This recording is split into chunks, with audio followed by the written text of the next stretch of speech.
Me, I'll start with you. You know, you've inhabited this character of Pearl through two eras now, and with like such gusto. So seeing her at this age and this era, what was it like to kind of reach back and discover who she was when she was younger? A joy, really. She has such a range, and she really wears her heart on her sleeve, and she doesn't hold back, and she's got such aspirations and dreams for herself, and she's got a really unique way of looking at the world. So, as an actor, she was such a gift to play. Yeah, and I mean, so wonderfully. And Ty, you're exploring kind of like different genres, different eras. We've gotten the 70s exploitation. We get this with Pearl.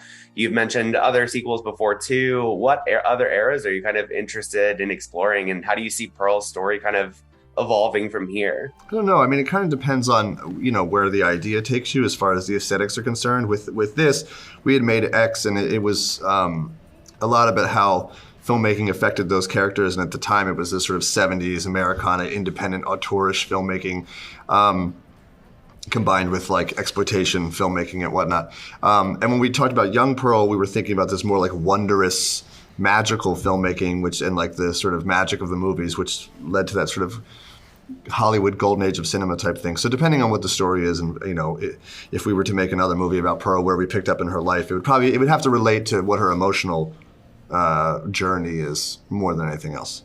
Of course. And, David, with Pearl being simultaneously filmed with X, were you clued into what would become of Pearl and how your character was integral to her journey? And how did you kind of like process all of that if and when you found out?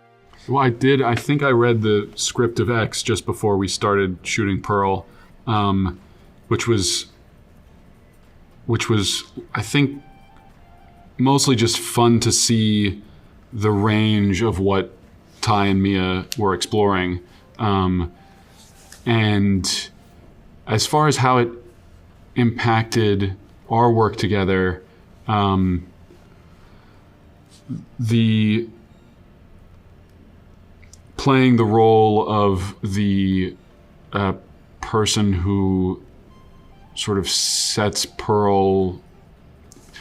gives Pearl the false hope that sets her up to have such a devastating fall from grace in Pearl.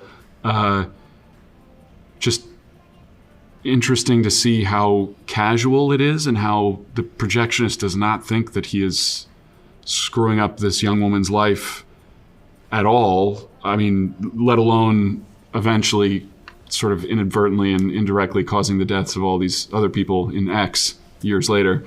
But for the most part, it was, I think, an invitation for me to be nice and casual about it and not try to play all of the terrible things that were going to happen, but to allow it, for him, it's a lovely little interaction with a young woman with big dreams. Definitely. Awesome. Well, yeah, I mean, I love the film. That's all I've got today. Thank you so much for your time. It was great speaking with all of you. Thank you. Thank you.